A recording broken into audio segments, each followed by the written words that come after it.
जय हिंद दोस्तों। 99% जीते हुए मुकाबले को कैसे हार गया भारत, बताएंगे पहले टी20 मैच की पूरी हाईलाइट, तो वीडियो को अंत तक जरूर देखिएगा। दोस्तों, आज भारत और वेस्ट इंडीज के बीच 5 मैचों की टी20 सीरीज का पहला मुकाबला खेला गया, जहां पर वेस्ट इंडीज ने टॉस जीतकर पहले बल्लेबाजी करने का निर्णय लिया।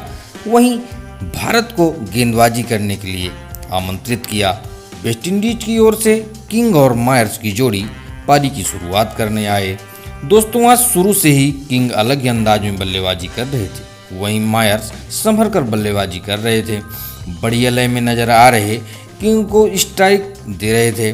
किंग चौक पे चौके लगा रहे थे, जिससे एक साझेदारी बन रही थी और वेस्ट इंडीज का स्कोर आगे बढ़ रहा था। लेकिन दोस्तों, 5वां ओवर लेकर आए चहल ने मायर्स को एलपीडब्ल्यू आउट कर दिया, जिससे भारत को पहली सफलता मिली।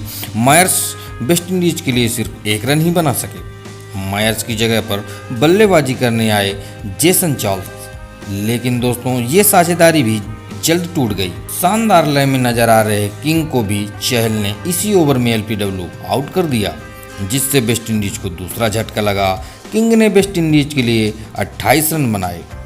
किंग के आउट होने के बाद बल्लेबाजी करने आए विकेटकीपर बल्लेबाज निकोलस पूरन और चार्ल्स के साथ मिलकर वेस्ट इंडीज की पारी को आगे बढ़ाया और एक साझेदारी बनानी शुरू कर दी।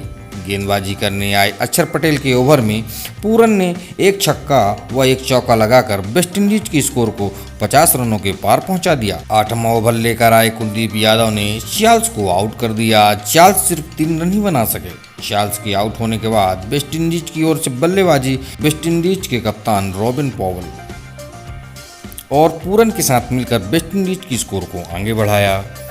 पॉवेल शुरू से ही अच्छा साथ दे रहे थे, वहीं दूसरी छोर पर पूरन लगातार शानदार शॉट खेल रहे थे। इन दोनों बल्लेबाजों के बीच धीरे धीरे एक शानदार साझेदारी बनने लगी। लेकिन दोस्तों, 15वां ओवर लेकर आए हार्दिक पांड्या ने शानदार लय से बल्लेबाजी कर रहे निकोलस पूरन को तिलक वर्मा के हाथों कैच आउट करा दी, और जिससे वेस्ट इंडीज को चौथा झटका लगा। पूरन वेस्ट इंडीज के लिए 41 रनों की शानदार पारी खेली। पूरन के आउट होने के बाद वेस्ट इंडीज की ओर से सिमरन हेटमायर बल्लेबाजी करने आए और आते ही चौका लगाकर वेस्ट इंडीज के स्कोर को 100 रनों तक पहुंचाया।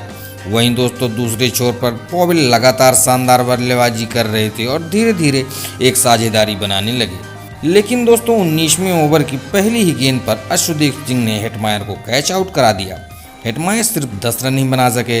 हेटमायर के आउट होने के बाद वेस्ट इंडीज की ओर से शेफर्ड बल्लेबाजी करने आए, लेकिन दोस्तों ये साझेदारी ज़्यादा देर तक नहीं चल पाई। इसी ओवर की 5वीं गेंद पर शानदार बल्लेबाजी कर रहे वेस्ट इंडीज के कप्तान रॉबिन पॉवेल को अर्शदीप सिंह ने कैच आउट करा दिया। पॉवेल वेस्ट इंडीज के लिए 48 रनों की शानदार पारी खेली। पॉवेल के आउट होने के बाद जेसन होल्डर बल्लेबाजी करने आए और शेफर्ड के साथ मिलकर वेस्ट इंडीज की स्कोर को आगे बढ़ाया।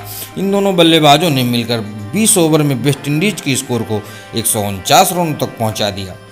भारत को 120 गेंदों में 150 रन बनाने का लक्ष्य मिला। भारत की ओर से ईशान किशन और सुमन गिल पारी की शुरुआत करने आए, लेकिन दोस्तों भारत की शुरुआत बेहद ही खराब रही।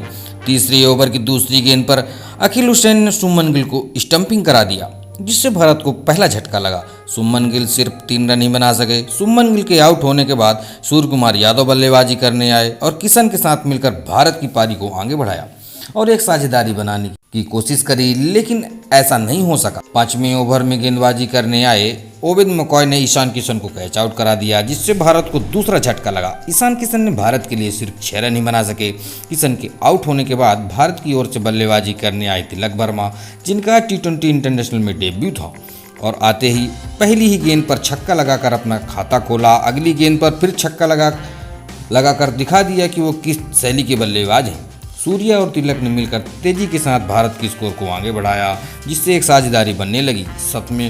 7वां ओवर पूरा होने तक इन दोनों बल्लेबाजों की साझेदारी की बदौलत भारत ने 50 रन बना लिए थे। दोस्तों, तिलक वर्मा अलग ही अंदाज में बल्लेबाजी कर रहे थे। ऐसा लग रहा था मानो कई सालों से इंटरनेशनल मैच खेल रहे हों, जबकि उनका ये पहला मुकाबला था।